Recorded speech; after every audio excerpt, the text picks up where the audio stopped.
डालकर अपनी आंखें किसी पर ना लगाएं। कहा है नंद और भौजाई का रिश्ता बड़ा गजब होता है। जिसके घर में नंद होगी और भौजाई का संपर्क होगा तो नंद और भौजाई का संबंध अनन्य होता है, अंदर से प्रेम होता है। तो भैया ये सतयुग त्रेता द्वापर वाली नंदों का है, कलयुगी वालों का नहीं। क्योंकि एक तो पहले था ही था और दूसरा अब गवर्नमेंट ने नया नियम बनाया। तो अब तो भैया बड़ी गजब की कहानी है। यहाँ पर दो चार जसोदा जी की नंदे भी, नंद बाबा की बहनें, वो भी कहीं दौड़े दौड़ी। क्योंकि जब लड़का जन्म लेता है तो सबसे पहले अपने वाले कपड़ा नहीं पहनता। ये शास्त्र कहता है। तुम्हारे यहाँ क्या है वो मैं नहीं जानता। यहाँ पर जब बुओं को पता चला तो किसी ने 3 सेट, किसी ने 5 सेट, किसी ने 7 सेट और खरीद के जब पहुंची और एक बार लाला को देखती, एक बार जसोदा को देखती, एक बार अपने भाई के विषय में सोचती और फिर बोलने के लिए तो आप जानते हो माताओं को ऊपर वाले का वरदान है कि बिना खाए हक तो रह सकती हैं पर बिना बोले। अगर किसी बात का प्रचार आपको दूरदर्शन बीबी सिलेमन से आगे प्रचार करवाना हो तो आपको किसी को प्रचार करने के लिए पैसा देने की जरूरत नहीं है। अपनी ही पत्नी से आप बोलिए। अपनी जो निजी पत्नी है ना, अपनी निजी पत्नी से कहिए कि मैं जो तुझे बात बता रहा हूँ ना, यह तू पड़ोसन से मत बताना वरना मेरी गर्दन ही कट जाए। तो पत्नी कहेगी बिल्कुल बता दे, मैं कसम से कहने वाली नहीं।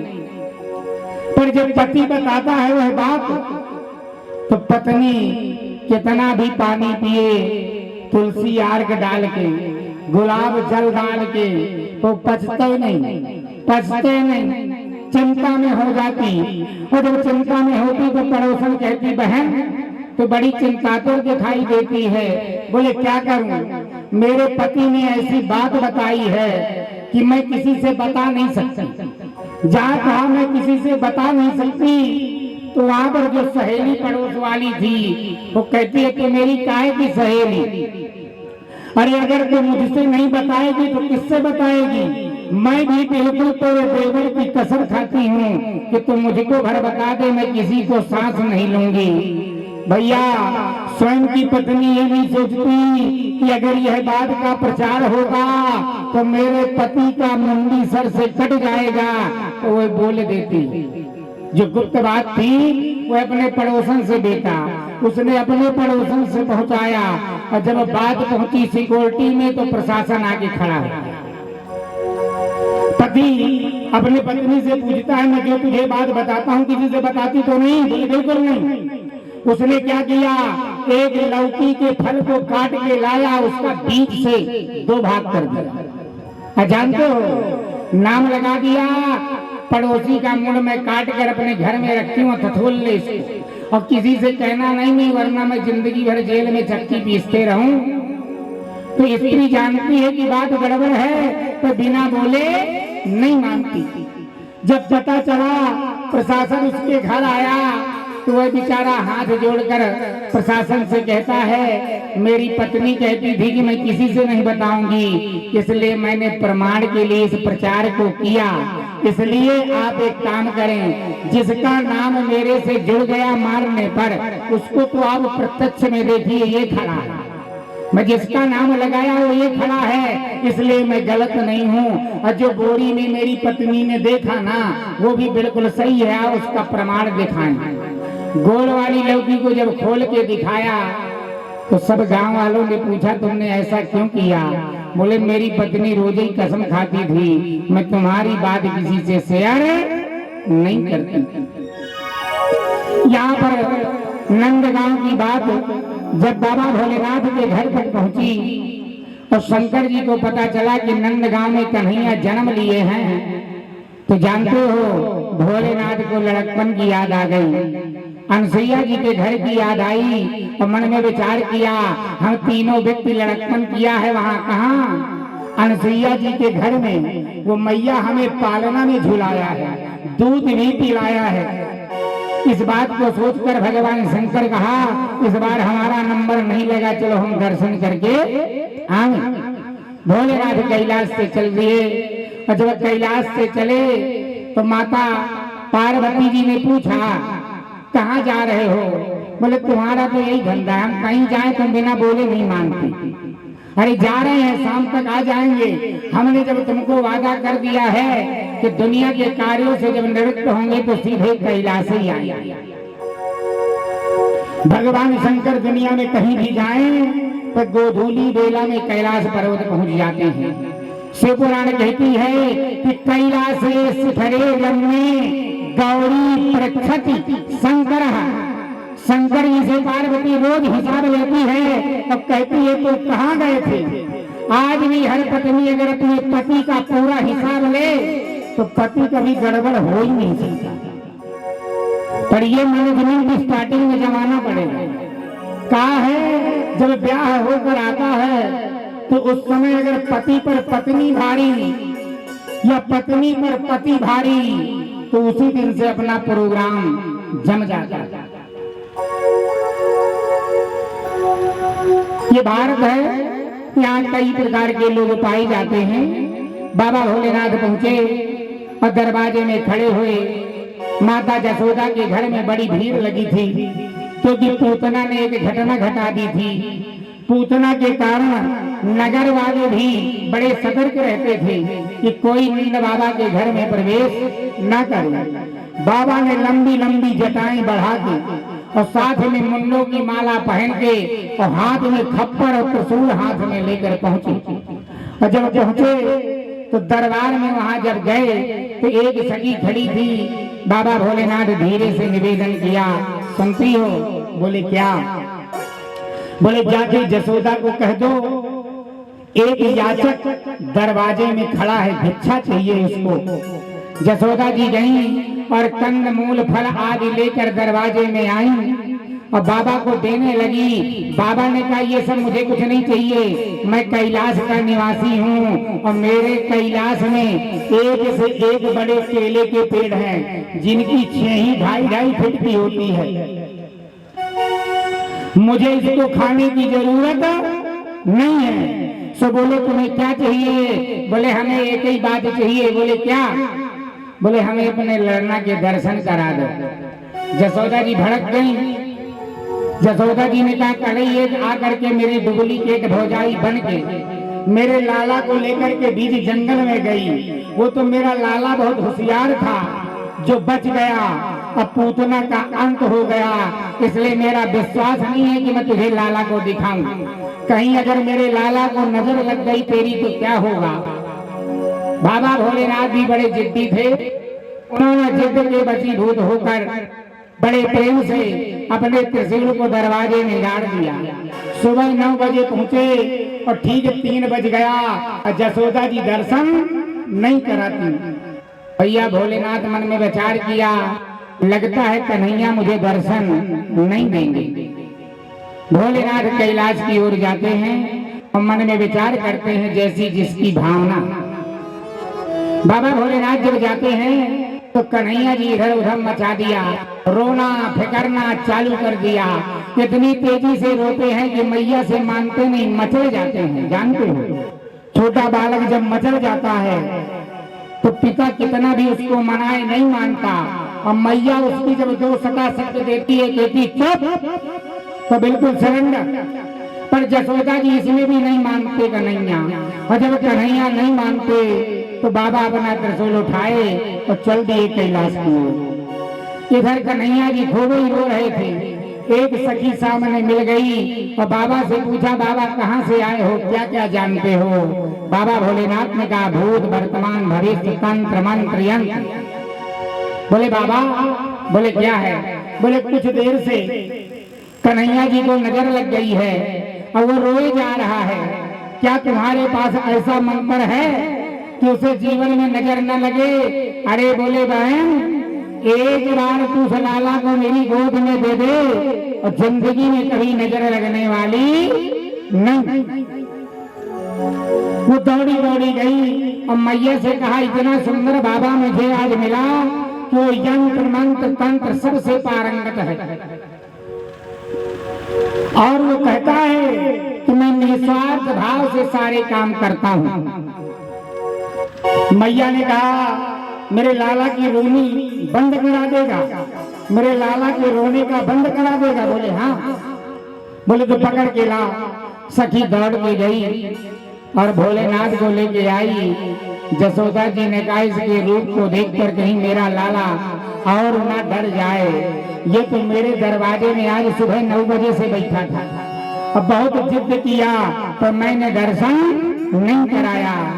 भोलेनाथ ने कहा, मैया एक बार दर्शन करा दे, अगर तेरा लाला जिंदगी में कभी रोए तो मुझे याद करना, क्योंकि मैं जानता हूँ अगर इसके आंख का आंसू एक बूंद भी जमीन में गिर जाएगा तो प्रलय आ जाएगा।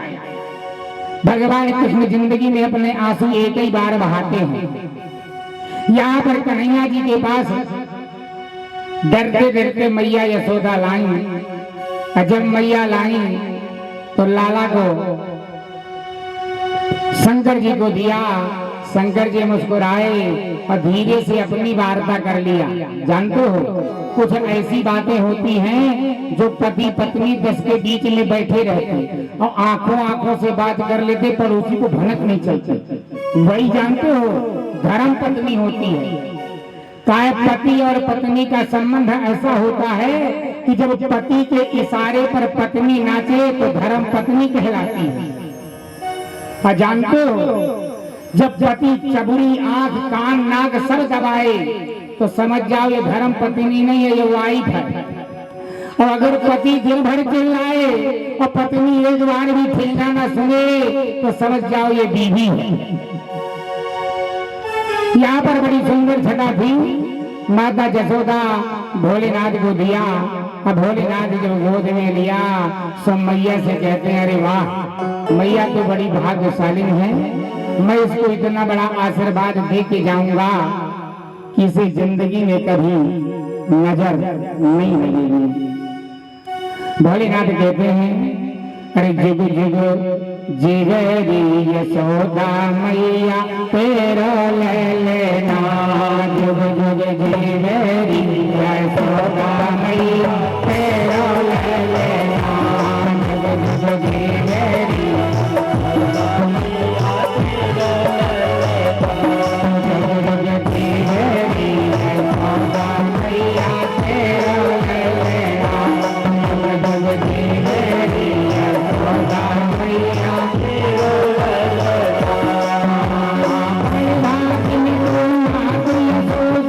ऐसे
को मरम न जाने तू भोली महतारी।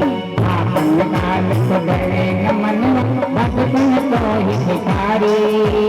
अपने सुख को मरम न जाने तू भोली महतारी। जग जग घेरे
भगवान कृष्ण के जन्म के बाद नंद गांव में पूरे 3 महीने बधाई गीत चली।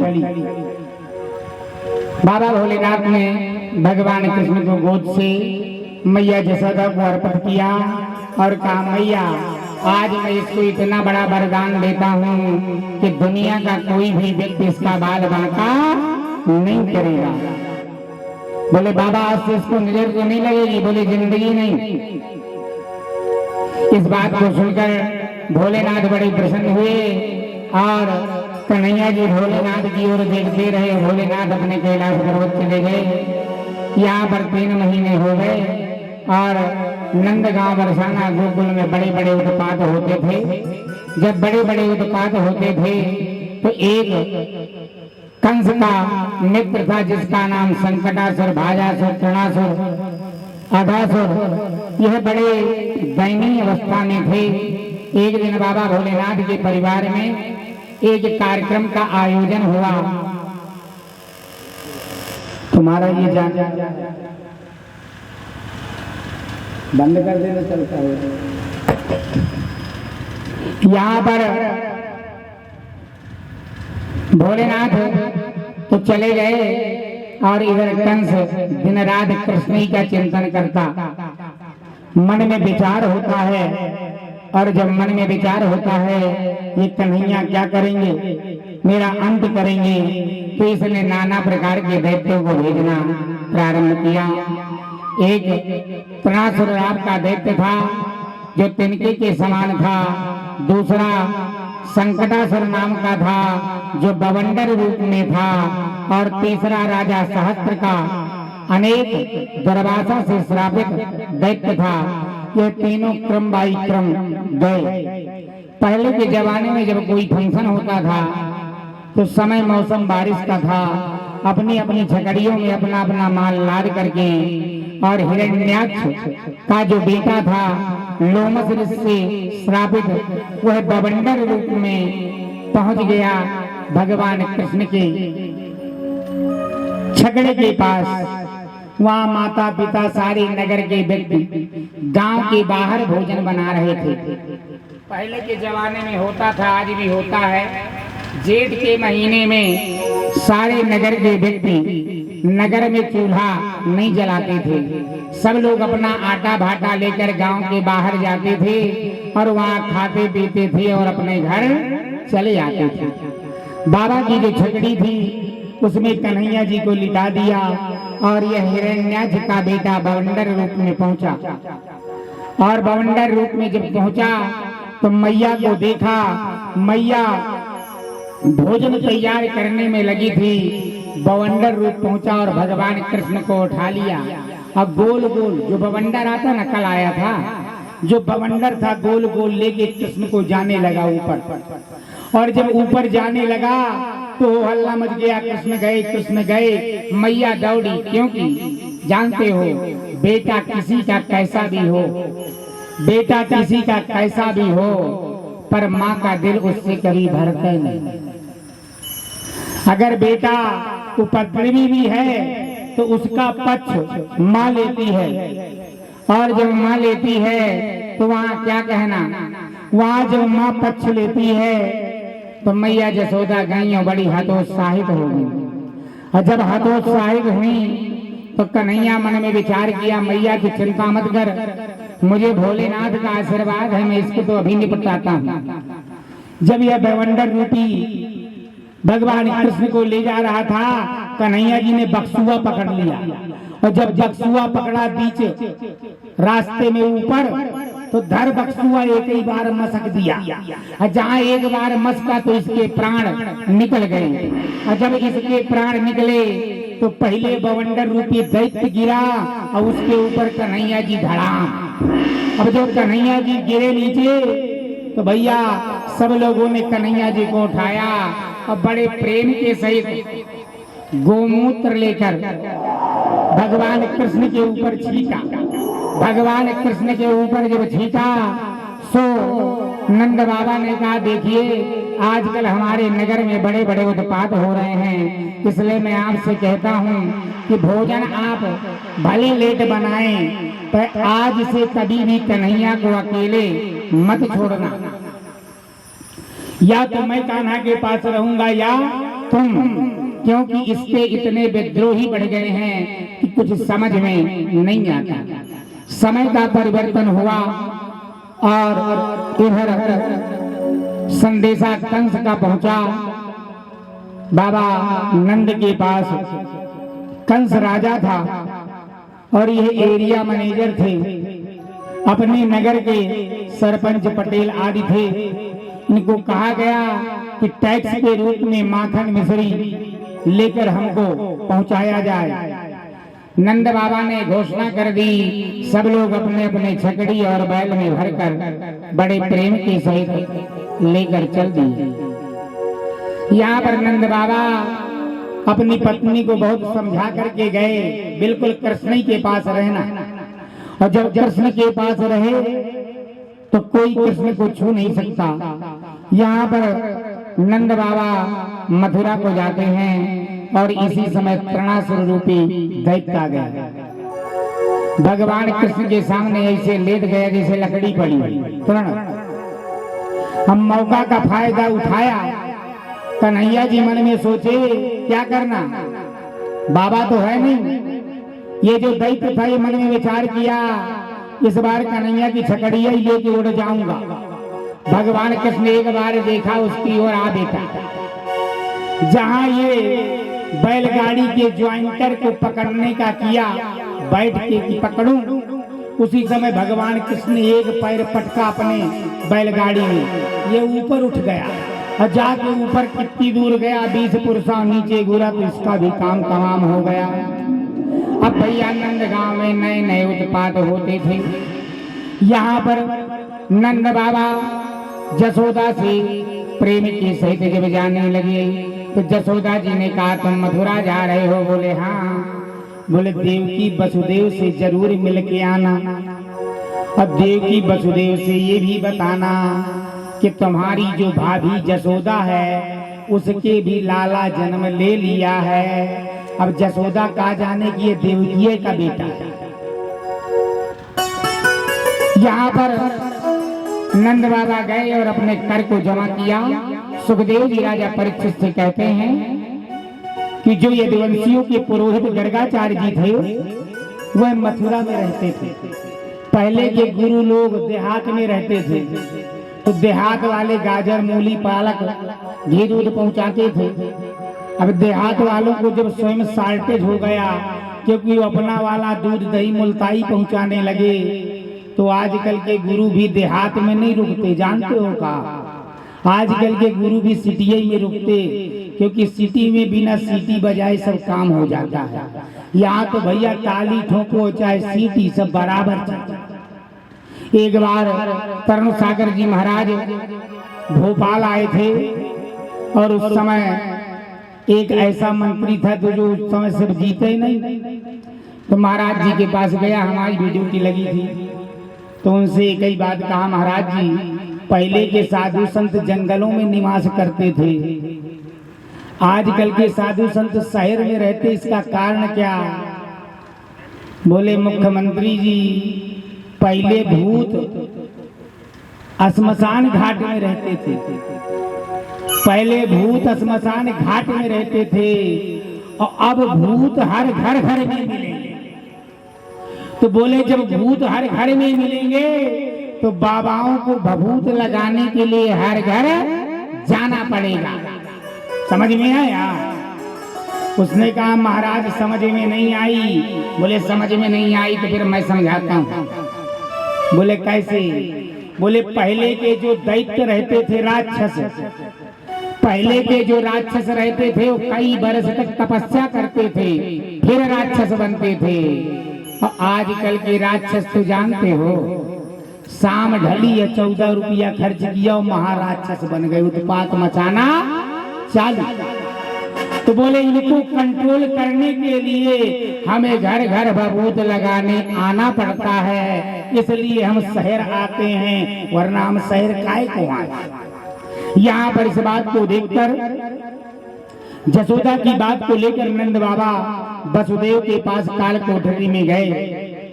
और जब काल कोठरी में गए तो वहां पर वसुदेव जी ने नंद बाबा को देखा तो प्रणाम किया।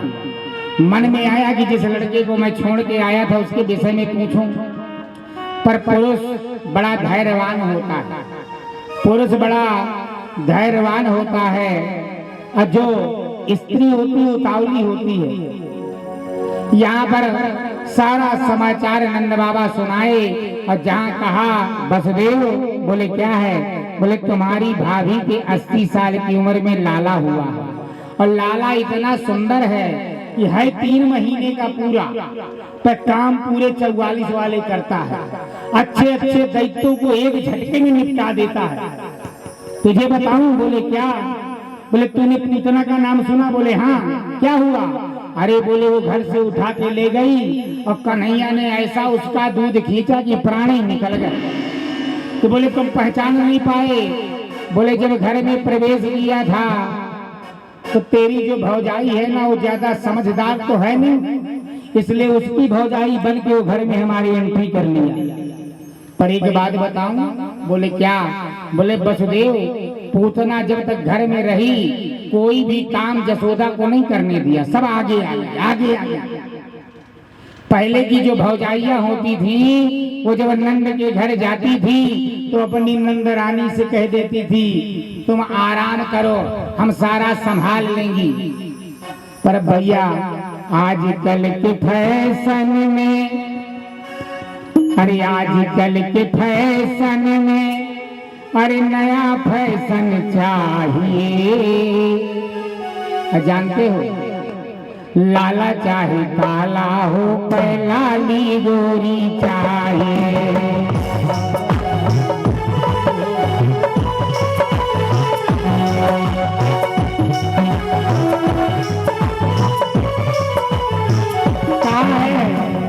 आज के जमाने में विवाह की प्रक्रिया इसलिए रुकी पड़ी है। क्यों रुकी पड़ी है? क्योंकि पहले का विवाह उनके माता पिता किया करते थे,